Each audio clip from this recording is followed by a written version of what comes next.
We promised forever, but I guess time and circumstances were not on our side. It was a mutual decision to end the marriage. Walang third party, walang cheating involved. Just two grown-ups na hindi na nakikita ang isa't isa sa piling ng isa't isa. Maraming nagtanong kung paano ang mga bata. Hindi daw ba namin naisip kung ano ang magiging epekto nito sa kanila?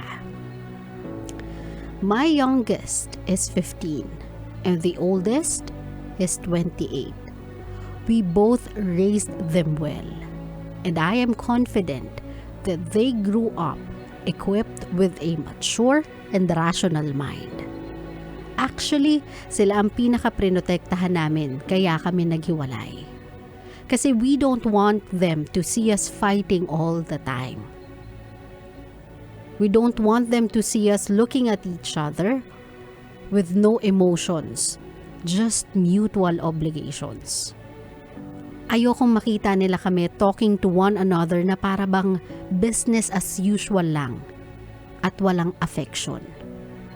This is not the type of marriage we want them to see. We want them to know that if you truly care for someone, you won't be confined by the tradition and set them free just to see them happy. Sa totoo lang, tinatrato naman namin ang isa't isa with respect. Co-parenting, kumbaga. And for us, for our family, it works. We have a failed marriage, but not a failed relationship. And the truth is, there's more than one way to raise your kids. Ang mitsa lang talaga ng marriage namin is both of us ay hindi willing to be the person that each other needs. We want different things. We want different lives. And if none of us are willing to compromise, there's no way it will ever work. So we respect one another enough to call it quits. Naniniwala pa rin talaga ako, DJ Lala, na being separated won't make us less of a parent.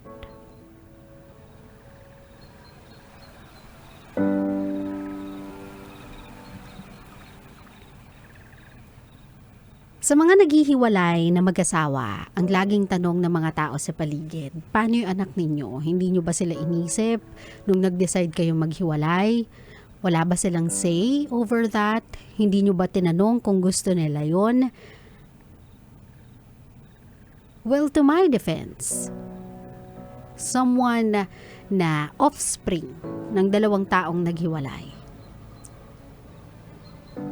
even when tanungin nila kami for our opinion, kung gusto ba namin, kung okay lang ba sa amin na maghiwalay sila, I don't ever think we can give them the answer that they need. Kasi syempre in our eyes, the answer will always be a no, a speed no.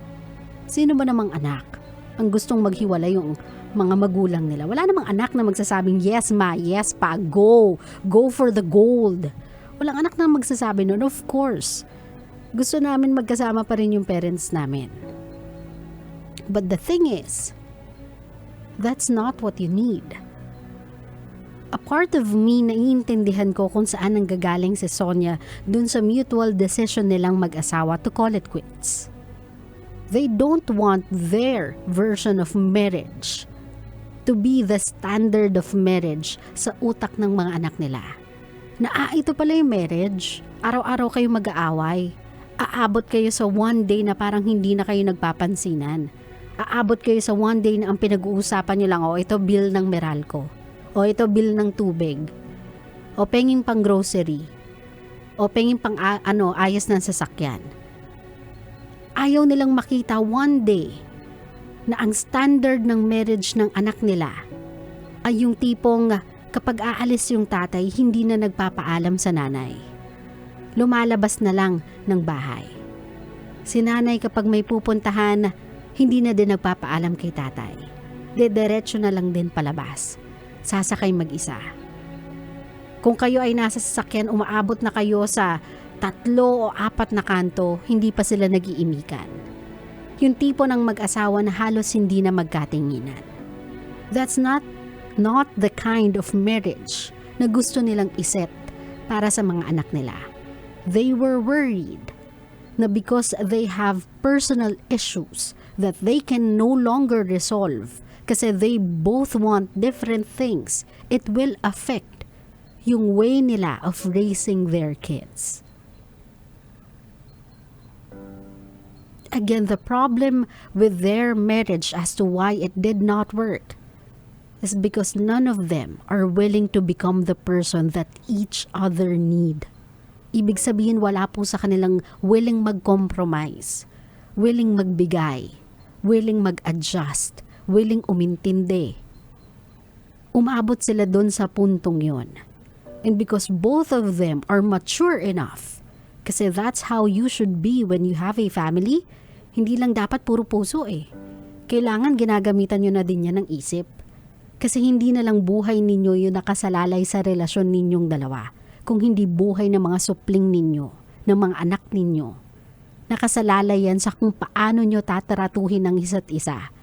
Sa gitna ng unos, sa problema, sa buhay itself.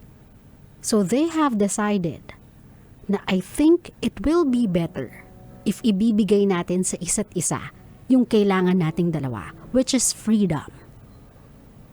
Kasi in that way, we have no reason not to be the best parents we can be. Kasi we no longer have to think about each other. We just have to respect one another. And it works for them. I'm not saying na kung meron kayong problema, yun na yung immediate solution ninyo. Of course, you have to find multiple ways on how to fix it. Options na available for you para ma-apprehend or ma-amend yung pagkakaiba ninyo or yung mga diskusyon ninyo. Humanap kayo kumbaga ng paraan para magkaayos kayo. But if all else fail at wala talagang mag-work, this one ain't so bad. Yung sinasabi ng iba na lalaking iba ang direksyon ng mga anak ninyo kapag naghiwalay kayo, lalaki siyang napariwara, lalaki siyang parang nawala sa landas nila kapag naghiwalay kayo kasi walang gabay ng dalawang magulang. Again, based on someone who was raised in a broken family, I don't think I ended up bad. I think I grew up well.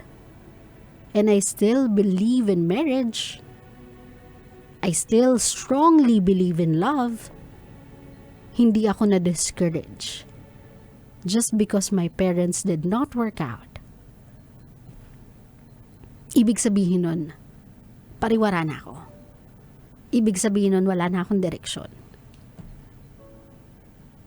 All I'm saying is, if two people are mature enough and will respect one another enough, they can make it work. Totoo yung sinabi ni Sonia.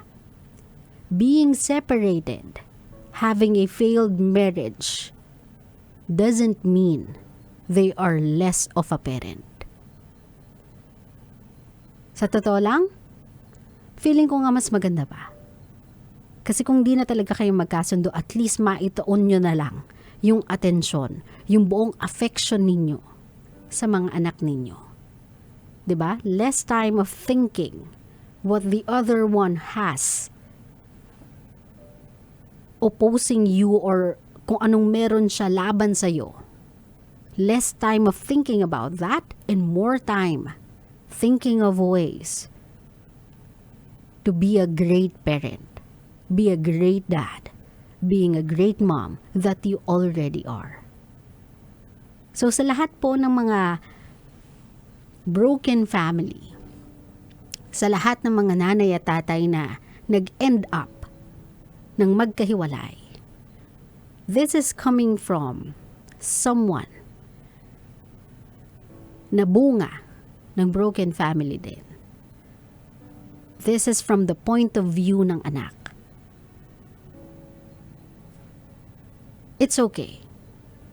If you feel like it is the best decision for the family, na maghiwalay na lang kayo, that is okay. That won't make you a bad mom. That won't make you a bad dad. But if you abandon your kids, then you make that definition for yourself. As long as you try your best to be present sa buhay ng anak ninyo with or without a partner, you are still the best parent that child can ever have. Totoo yun sinabi ni Sonia, there is more than one way to raise a kid. We can learn from your mistakes. We can learn from your shortcomings. We can learn from your experience. There is also more than one way to teach us about life. Ituon nyo lang yung focus ninyo sa mga anak ninyo. What's the best for them? Saan sila lalaking mas maayos? Sabi nga dito sa comment section natin na sa may Facebook Live and TikTok Live, co-parenting is the key.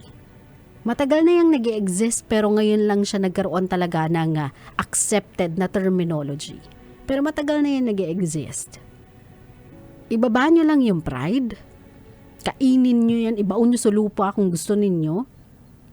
And just talk to one another for whatever is best for your kid.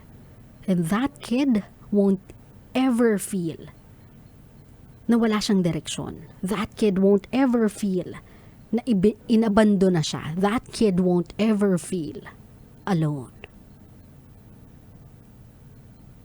Kasi hindi naman kayo nawala eh. Naghiwalay lang kayo. Pero that won't change the fact para sa batang yon na ikaw yung nanay niya at ikaw yung tatay niya. That won't change. Even if you are together or not, that's a fact that kid can never deny. So again, try niyong gawing mature yung mga sarili ninyo. When it comes to marriage, pasukin niyo yan kapag buo na yung loob ninyo. Buo na yung loob ninyong tumanggap, yumakap ng pagkatao, at i-compromise, maging mapagbigay para sa magandang pagsasama ninyo. Now, if ever na andun na kayo sa gitna ng marriage at dun nyo naramdaman na, ay, hindi pala ako ready. Di pala ako ready mag-compromise. Di pala ako ready magbigay. Again, that's okay. Talk to one another as mature people. Think not only about yourself or think of someone other than yourself. And think of the child. Kung ano yung mas makakabuti sa kanya, yun yung gawin ninyo and make it work. Kasi that's what parents do. They make things work. And I still believe na yung failed marriage ninyo will never ever make you bad parents. Kayo yan, kung paano nyo i-embody yung pagiging magulang. Kayo mismo ang nagdidikta if you are a good parent or not. Claro?